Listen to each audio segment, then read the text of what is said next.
Greetings, everyone. Welcome to the final panel, I believe it's the final panel, of the Syria-Ukraine network.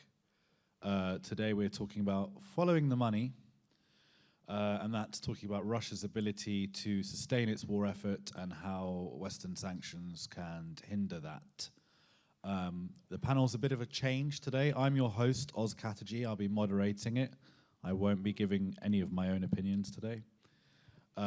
No Paul Massaro and no Michael Weiss, so instead we have Olga Lautman, or Olha, should I say, and Victoria Vishnivska, is that correct? There we go, who is a researcher at the Independent Anti-Corruption Network, otherwise known as NAKO, not NATO, NAKO. We've got Nick Yurlov, who's a senior legal counsel at Hounds, and we've got Matei Rosca, another journalist, and he's founder of Reporter.London. That's correct. So today we're talking about Russia's ability to subvert the rules-based order, its malign influence operations, financial and logistical support to autocratic regimes, its ability to commit war crimes, crimes of aggression, and genocide by facilitating illicit financial flows and using loopholes in legislative frameworks, and Russia's continued ability to evade sanctions and fund its war and military and weapons programs. So, what I'm going to do is I'm going to throw to each person for a quick, 8 to 10 minute chat, and then we'll throw it open for some follow-ups and some questions. So, do you want to start, or shall I start at the other end? You're happy to start? Olha is going to start us off. So please introduce yourself again, and let's get cracking. Hi, everyone. So my name is Olga Lautman, and I am the director of the Syria-Ukraine Network. But I also, over the past decade, have worked on tracking Russia's financial flows to fund operations to undermine and subvert democracies around the globe. Over the past year, since Russia's full-scale invasion, I have gained a new talent. I am now tracking Russia's ability to evade sanctions and obtain military components and technology from Europe, from United States via third-party countries. And this is a big problem because the West, after Russia launched its full-scale invasion of Ukraine, the West imposed unprecedented sanctions against Russia. But at the same time, over the past year, Russia's production of military equipment has increased 5 times to even, in some cases, 7 times more. And this is because Russia has, for the first 6 months after the full-scale invasion, Russia's production significantly went down, but then they developed schemes to basically, find ways to obtain the technology and the parts from Western countries, which are primarily going through Dubai, through Singapore, Hong Kong, China, and then making its way to Russia. At the same time, I've, over the past 6 months, have been monitoring Russia's ships that are sanctioned that are going from Syria, carrying weapons to Russia. And a lot of times they go through the Bosphorus Sea. Apparently, Turkey looks the other way and then makes its way to Russian ports. And you see these shipments on ships that have been sanctioned continue to move back and forth. And it's a big problem because Russia adapted their techniques very quickly. And the U.S., I believe, even in the last weeks, the U.S. has placed sanctions on 150 companies. But the problem is that these companies, for every 150, that are sanctioned, Russia can create another 700. They're fronts for front companies for Russia's defense ministry. And it is a very big problem, and we really need to get a handle of it because all the missiles that are falling, all the drones that are being used, they are operating with Western parts, with Western chips, with technology. And we I mean, it's something that we need to make sure that the governments take every step to have these sanctions, enforced, and to close the loopholes, because for every, Shahed drone that flies into Ukraine, that's Ukrainians who are being killed. And there are steps for it to, for the United States at least to do something. I mean, we have addressed this with Congress, we've addressed this through media, and still there is a reluctance to fully, close this very, very important loophole. So this, like on this panel, this is the main focus of how Russia is continuing to be able to obtain the technology and the components despite these sanctions, and the ways that we can, the efforts we can make to stop that. And that's it. Hi everyone, my name is Victoria Wisniewska. I am a senior researcher of the Independent Anti-Corruption Commission, which goes by NAKO. And before February 24th, our organization primarily dealt with defense corruption. As you can see right now, I'm not talking about defense corruption. I'm here not for that. And it means that, just the way Olga said, we also had to change the trajectory of our activity.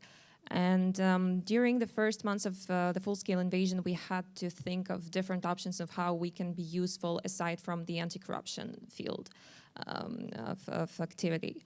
And we found out that we could actually be useful in terms of targeting Russian defense industry, because we dealt with something like with defense industry within Ukraine in general. And we've seen that there is little number of people who actually kind of following Russian defense industry in this particular regard. So we switched to sanctions, still maintaining defense anti-corruption expertise though. So primarily our main field of interest is first and foremost sanctioning Russian defense industry, sanction what was not sanctioned before, maybe enhancing the sanctions in specific fields that need to be enhanced.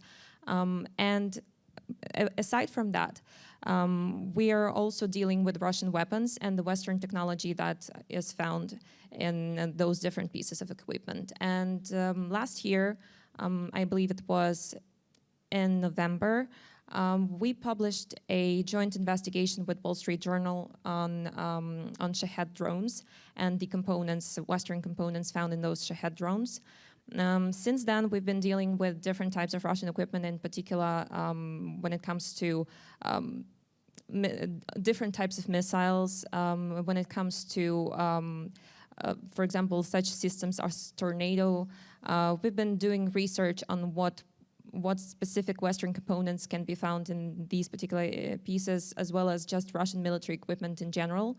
And we've been trying to build some sort of a dialogue between the companies, the governments, Ukraine as well, obviously, to ensure that Western components do not reach Russia the way they intended to.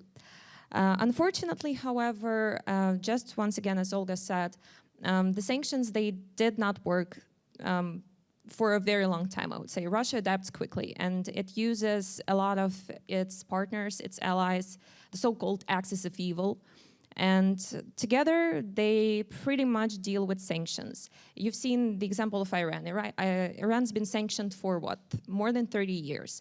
Nevertheless, they still have the access to different types of components, and they are pretty successful at producing those UAVs that kill people, that do war crimes. Why it's happening? Well, simply because there is an active coalition of anti-democratic countries, together with a coalition of democratic countries like Ukraine and all of our partners. And the biggest problem here is, and we talk about, for example, cutting Russia from the Western components. The biggest problem here is that, unfortunately, democratic countries are way more reluctant in harsh actions. Democratic countries are way more reluctant when it comes to, I would say, strategic vision of how and for what in general, for what to do the specific measures, to perform specific measures and apply different policies. They lack understanding why strategically that's important, and that affects the daily life. That affects the sanctions and the very fact that sanctions are insufficient. So basically, I would say that a lot of potential partners and colleagues in different Western countries that we talk to, they simply do not really see that issue that big. It's not discussed well enough. It's not talked about that radically, I would say. We've seen different medias publishing. Once again, we did an investigation of our own with Wall Street Journal, but we've seen different medias publishing and being interested in this topic, but we do not see governments being proactive in actually finding some ways to tackle the issue. So our organization is devoted to do exactly that. Thanks. Thank you.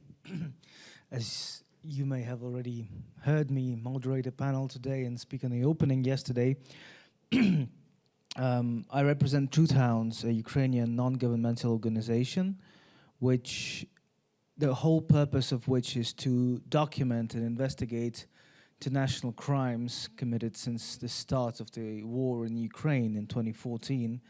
And I'm proud to say that the report that my colleague has just mentioned was with the participation of Hounds. So this is the type of the cooperation between civil society, which is extremely important, I believe, right now, because we have finally managed to see a pathway for responsibility for those who are responsible, for those who are complicit in these international crimes. Now, prior to the full-scale invasion, I was doing international arbitration and investor-state dispute settlement in Ukraine in different law firms. And one of the big projects that we had across different law firms with whom I worked was trying to bring Russia responsible for the expropriations of the property of Ukrainian and foreign investors in the occupied territories of Crimea and Donbass. And then it was extremely hard, because even if you get the award, like many Ukrainian companies did in Crimea, the enforcement of that award issued by an arbitral tribunal against the assets of the Russian Federation is almost impossible. The only person who's managed to do that was Franz Zedelmeier, who through some fortunate coincidence of events has managed to enforce his award against the Russian Federation in Sweden, proving that the premises of the consular building was used by the Russian Federation for commercial purposes, thereby stripping it of jurisdictional immunity. But Russian Federation is extremely hard to target as a state, and if UCOS lawyers couldn't do it, having been paid dozens of millions of dollars for their work, then it's very hard to imagine other lawyers in this context. So instead of targeting Russian Federation as the state in this particular angle, we propose to follow the companies who enable, aid, and abet the Russian agents to commit their crimes. And thankfully, there have been good precedents for that already, and I would like to refer you to the case of Ford executives in Argentina. You may have heard of it. It was quite a recent decision.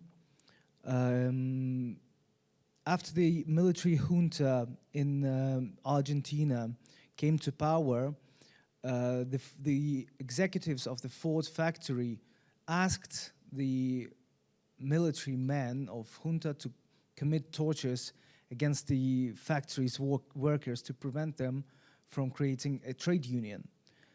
40 years later, It's a long time, but nevertheless, the executives of that factory were convicted. Two former Ford executives, Pedro Müller and Hector Sibila, were convicted for abduction and torture of 24 workers and sentenced to 10 and 12 years respectively.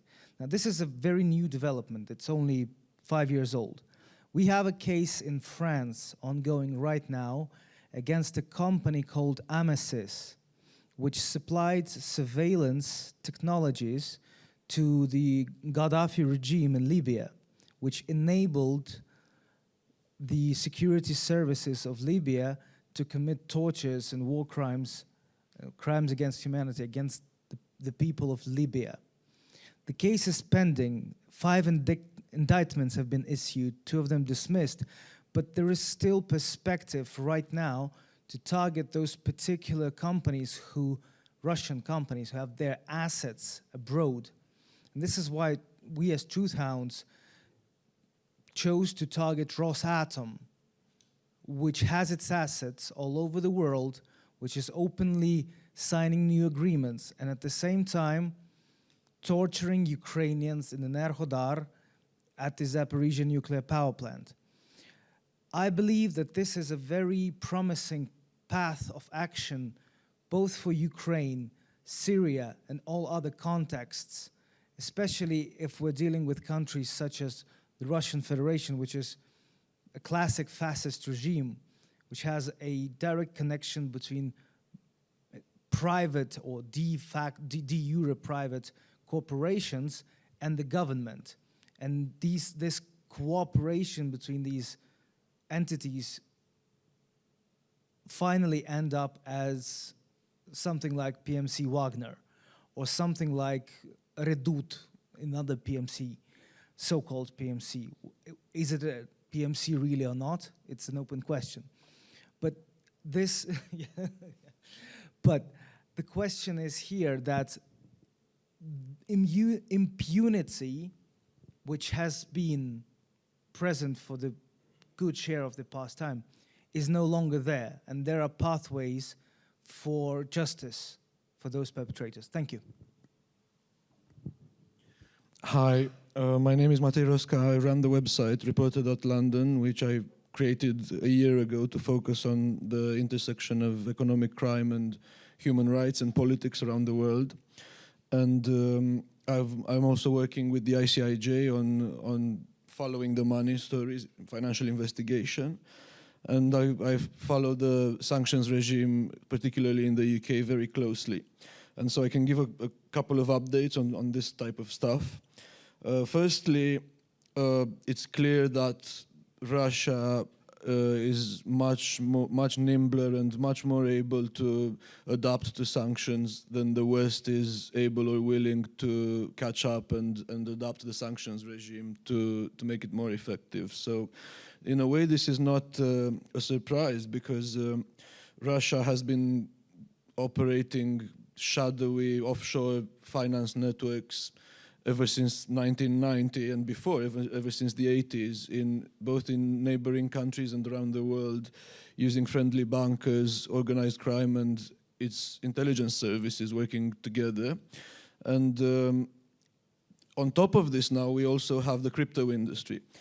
For those who are curious, I've just completed a documentary about the history of the link between Russian money laundering networks, foreign banks, and all of these geopolitical crises that lead back to Moscow. So it hasn't been launched, but I can share the link privately. And as I said, on top of all of this stuff, which is historical, it predates the invasion of Ukraine. You have the crypto industry. Now, there was a story on V-Squared, which is a Baltic investigative news website, and this story showed that billions and billions in cryptocurrency flowed between Russia and the Baltic countries, Estonia and Lithuania, immediately before the invasion of Ukraine, the total invasion of Ukraine of last year, and during, and it's likely still happening. There are ongoing criminal investigations, but these crypto exchanges are based in the Baltics only by name. They have servers in Russia and they have websites and they are completely operational. And one of them is Garantex, which is under US sanctions. It's under criminal investigation in Estonia and elsewhere. And we found, based on the data set that we analyzed, that not only did it move billions and billions for Russians who pay cash to get crypto to move it around the world and to extract it in cash again in other places in the world like Dubai, even London, elsewhere, the United States, but also it had connections to this very brutal militia called Rusic, right? And these guys were getting donations from their fans to continue to massacre Ukrainians here and to fight on behalf of Russia here in Ukraine. And the donations were in crypto, and they were going through this exchange called Garantex. And when approached by journalists, there was a story in the Washington Post roughly about this. When approached by journalists, Garantex said that the sanctions are a good advertisement for us. So they are not concerned about sanctions. Moreover, Hamas was also found to be using this exchange called Garantex. We thought that we don't know for sure. So just in the interest of fairness or accuracy at least, we can't say for sure whether this has been done with at the order or with the knowledge of the Kremlin. But there are connections, separate connections at least, between Garantex and the Kremlin. So make of that what you will. Now, on another topic, recalling Paul Massaro, who was supposed to be with us today, I wrote a story 2 years ago about how sanctions are not really effective enough, and I quoted Paul saying that in order to make sanctions more punchy, countries should adopt a reward policy. Whistleblowers should come from asset management companies, law firms, banks, where they see money laundering and sanctions violations happening, and they should go to authorities. And in return, the authorities should give these whistleblowers a percentage of whatever they manage to recover. Now, after 2 years in the UK, the Labour Party last week promised that if it takes power next year, it would consider implementing such a policy. So this is just for us to understand the pace of sanctions policy in the West. It's very slow, very slow. And at the same time, campaigners in London especially are concerned that because of the nature of the British legal system, sanctions are beginning to lose their power. There was one decision in the Court of Appeal 2 weeks ago, I think, or 3 weeks ago.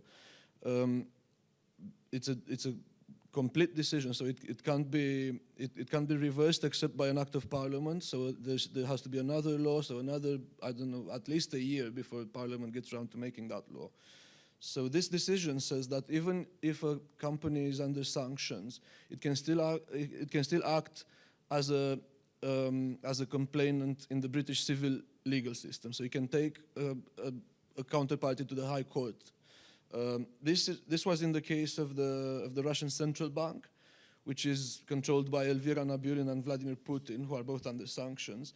And the Russian Central Bank, through its subsidiary Bank Otkriti out of Moscow, who is also under sanctions, are taking a Russian millionaire who lives in Britain, who they're accusing of fraud, who is not under sanctions. They're taking him to British court, accusing him of fraud, and this is about to start. So this precedent allows Russian state entities that are sanctioned to use the British legal system to target their opponents. So we'll see where that leads. As I said, campaigners are quite concerned about that. Now, there are also some good news. There is good news in the sense that if you think the object here is to prevent Russia from having influence abroad and from continuing its aggression against Ukraine, then the good news is that British courts have also refused to take several people off the sanctions list that had applied to be taken off the sanctions list. They allowed Oleg Tinkov, the banker, to get off the sanctions list because he very clearly repudiated the Putin regime and he condemned the war. So This is also creating a way for oligarchs to get off the sanctions list if they wish. This is what they have to do. But mostly they have been refusing applications. So precedents are now that once you're on the sanctions list, it's very hard to get off. There is also talk, because of the parallel imports that Russia is operating, there's talk that sanctions are not enough, that allied countries such as Turkey, for example, Kazakhstan, who is an ally of everyone these days, Armenia, their imports are growing because they're importing stuff that they are then exporting into Russia. And this includes dual use or even potentially outright military stuff. And you can't very well issue sanctions barriers against these countries. So there is talk among campaigners that maybe a sort of licensing regime should be imposed, where if you buy something that is considered dual use, you are to request some sort of permission from where you bought it in order to sell it again to someone else. So this is all being considered by campaigners, lawyers, experts, policymakers. But this stuff takes years, and people are dying today. So the sanctions regime is not going to going to stop this war. Moreover, and with this I'm going to conclude. Fiona Hill, the expert, she's of the view that we're now in an era of great power competition, re-emergent empires, rivalry, geopolitical rivalry, and in that sense, the sanctions regime does not operate that way, and it's not interpreted that way. But if it were to be interpreted that way, I think there could be some gains, again, having spoken to experts and campaigners, in the sense that if you include sanctions in trade talks with other countries who want to get access to the American market or the European market, these are the richest markets in the world. The UK these days maybe not so much. But if you include the adoption of sanctions as a condition for trade, you might get somewhere with the so-called global south, which at the moment is not interested in sanctions and is not likely to get interested soon without some sort of incentive. So these are all things that paint a pretty grim picture of how sanctions and economic pressure on Russia is working. Thank you.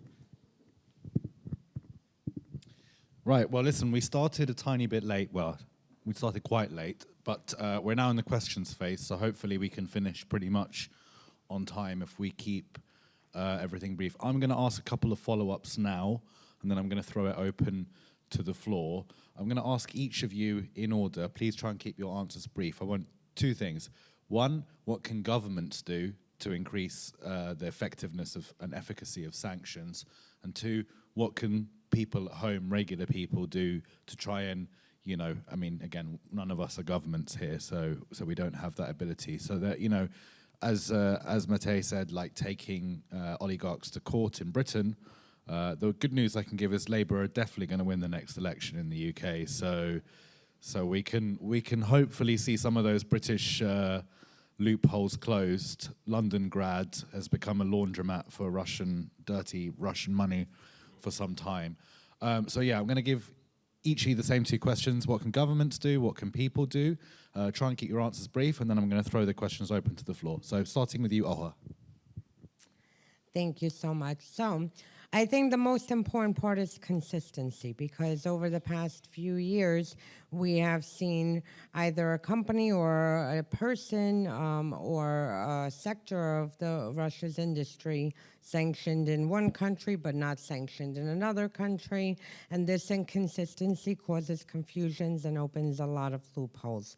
So I think that the whole international community needs to coordinate these sanctions in a way where, you know, they are consistent. And as far as what regular people can do, Ukrainians have, you know, basically provided the playbook of having the civil society expose everything that is happening. And I think, you know, we need to continue putting the pressure, getting this into the media.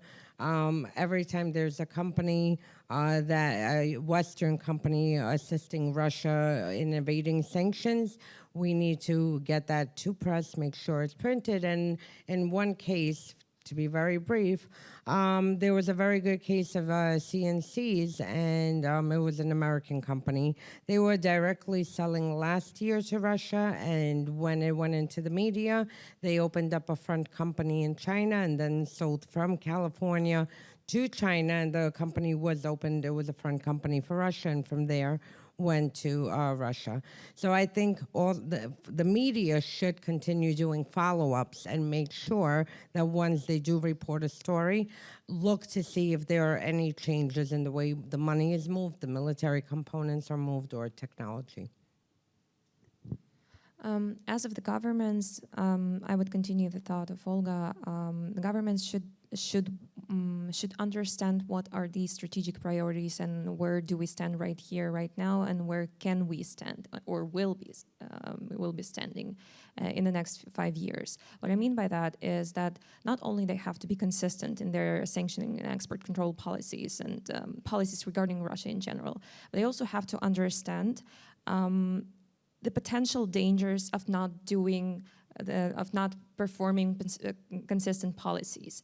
They have to understand that if, for example, right now, there's going to be Ukraine, let's not hope for that, of course, but if Ukraine loses, there's going to be some sort of changes in policies. Russia will continue, we will maintain its war efforts in a hybrid way regarding, let's say, the Baltic states, let's say some European states.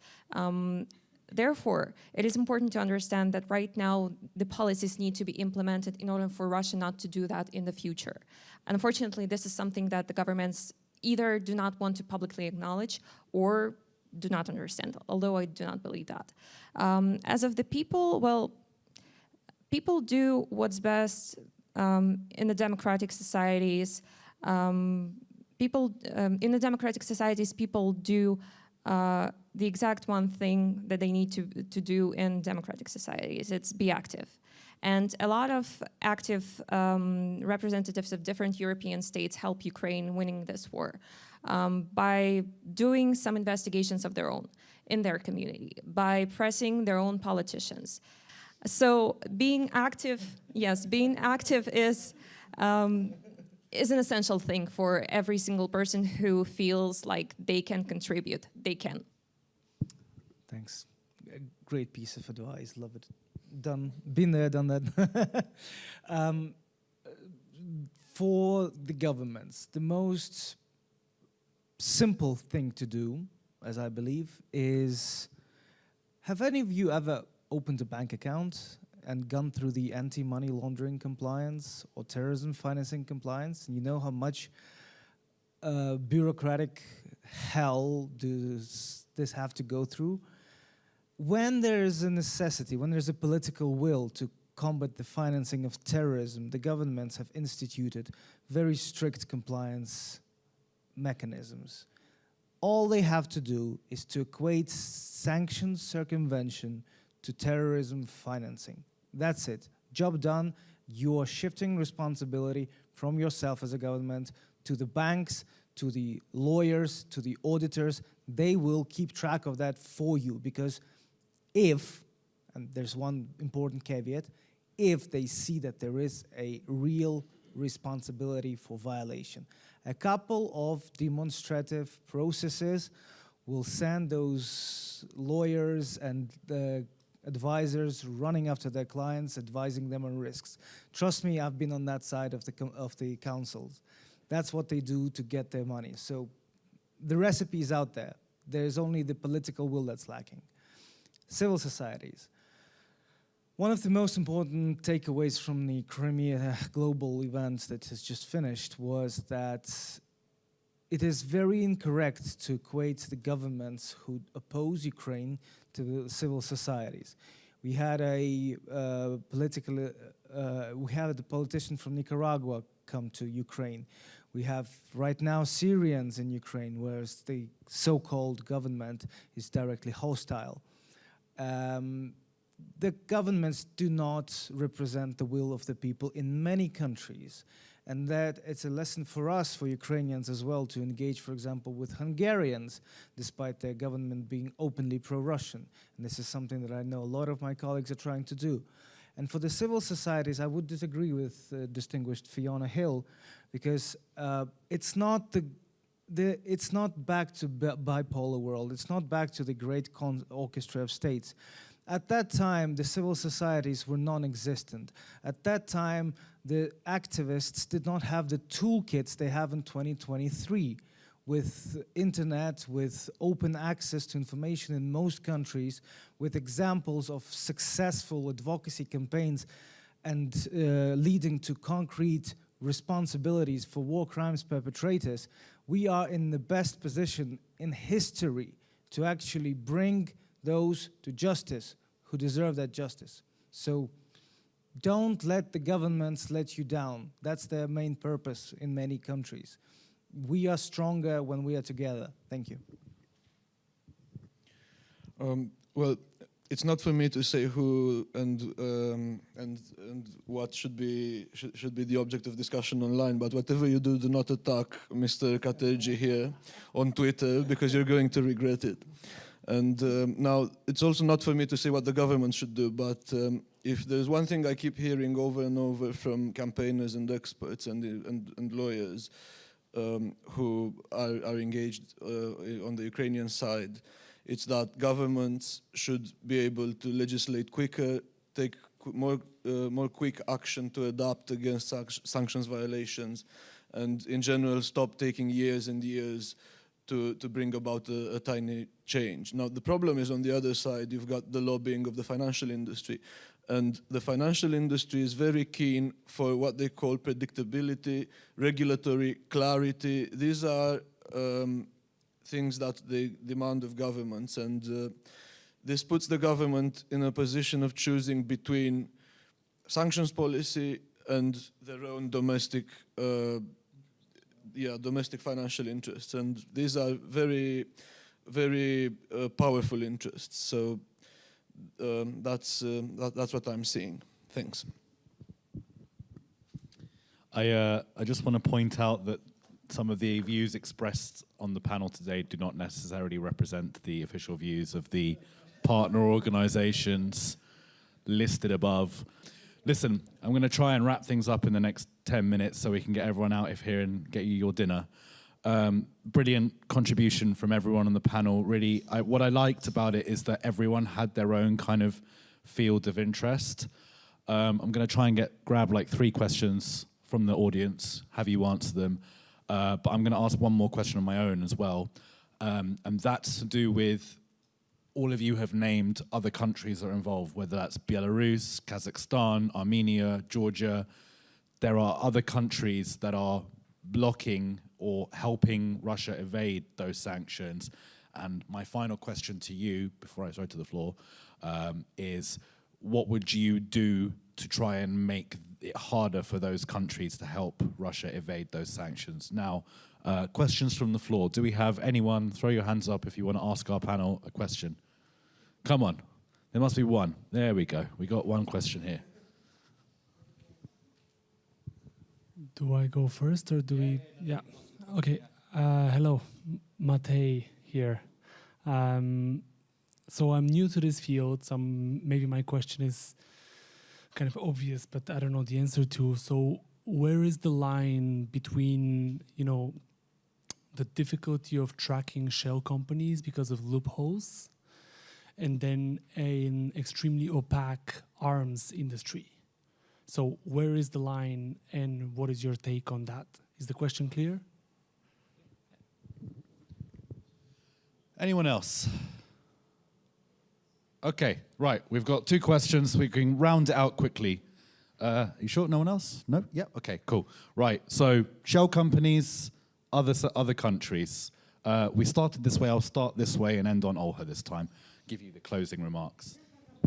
Thank you. On the shell companies and the arms industry, well, they're a good match because there are jurisdictions that are very good at hiding the owners of shell companies still, so it remains very difficult to identify who is behind the shell company very often without leaks to places such as the ICIJ. So if any industry, including the arms industry, is willing to make use of these jurisdictions, then it's going to remain extremely difficult to find out what exactly is happening. And we know there's a scandal in the UK called the Desert Fox, the Desert Fix. Sorry, not the Desert Fox, the Desert Fix scandal, where it was discovered that bribes for defense officials in a certain hot country in the Middle East, one of the hot countries in the Middle East, were being channeled through the Caymans by a big British defense company. So this is, they are very well versed in this. So I'm afraid I can't answer the question, unless, of course, there's legislation banning the use of foreign jurisdictions by defense actors, which I doubt there will be. And on the second question, I suppose bringing about freedom of expression and legalizing investigative journalism in Dubai would make a big difference. But again, I'm not holding my breath for that one. Thank you.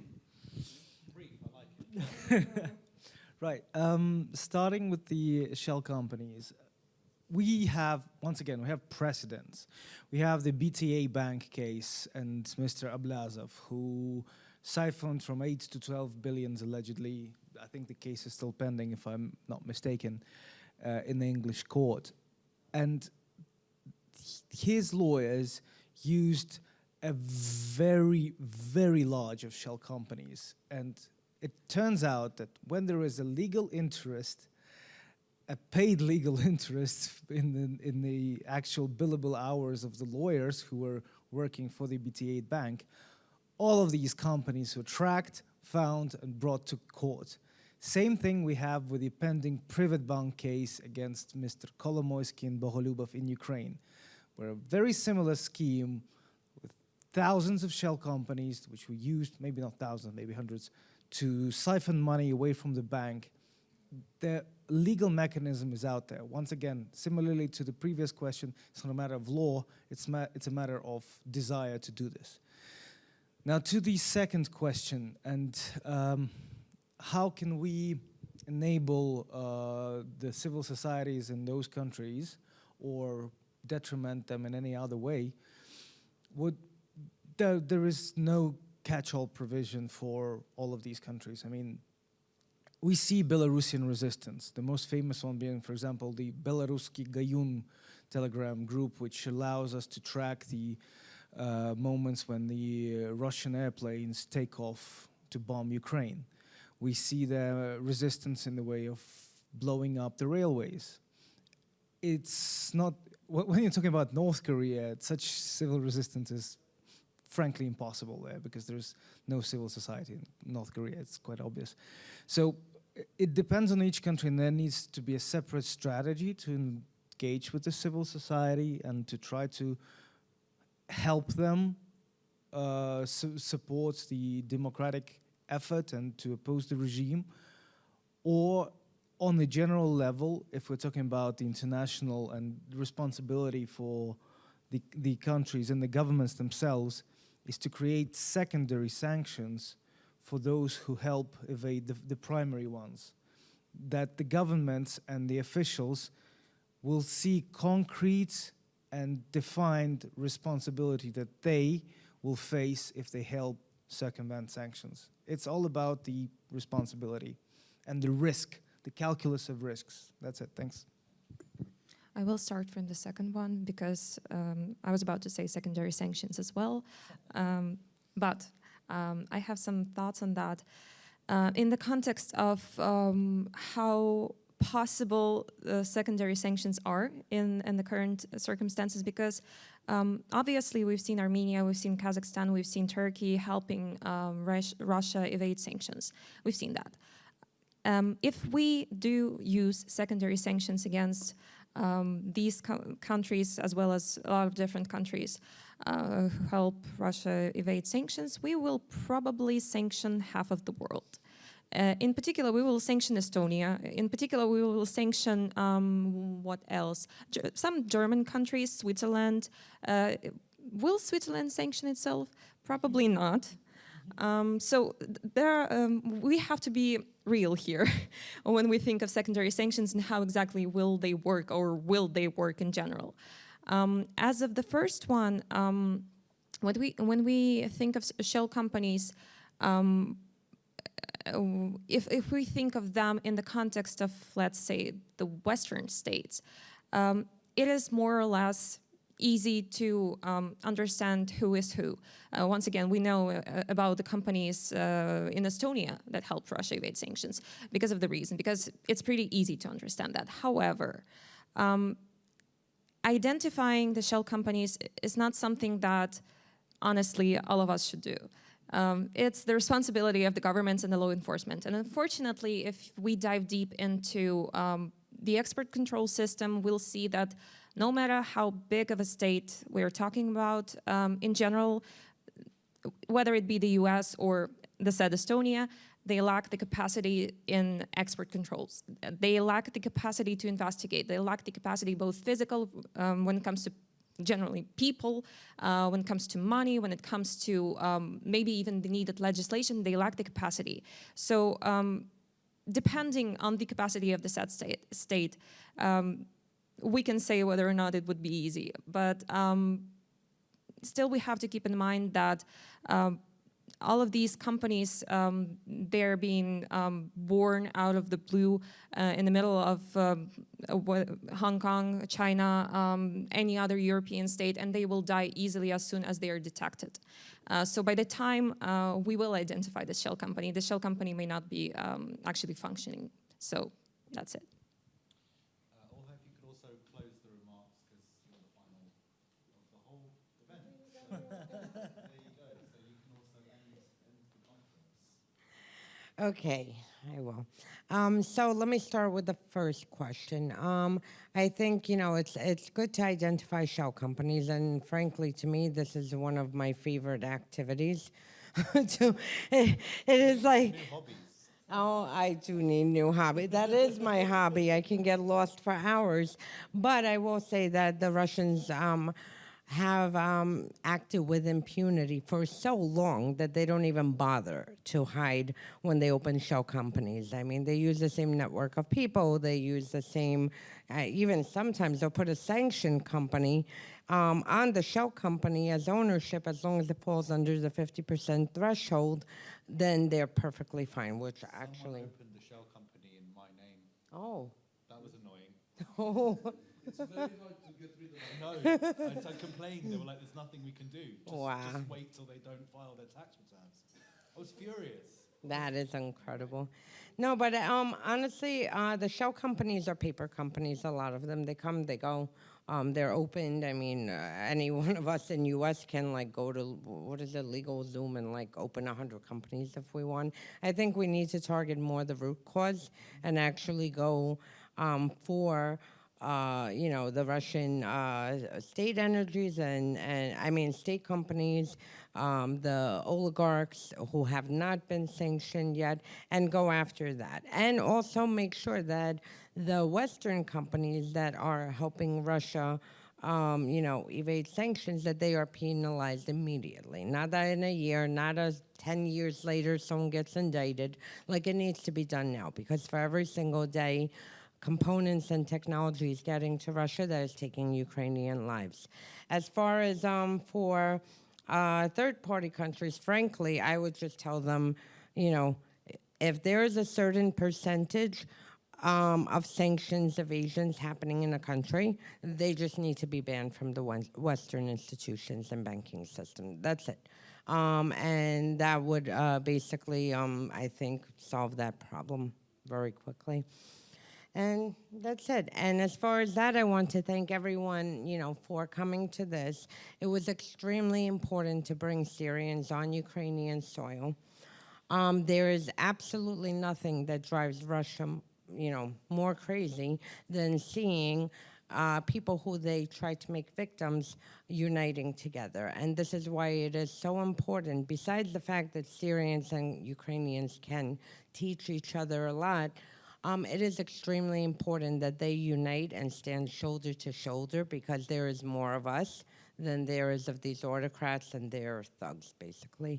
And that's it. And I, again, want to thank everyone for attending the past 2 days, for listening. We will make all the panels available online, and we will continue to take this show on the road. We've been in Denmark. We're planning an Argentina event next year, and we will make sure to and try to bring more communities on board who have been victims of their autocratic regimes backed by Russia, which frankly is the whole planet. So thank you.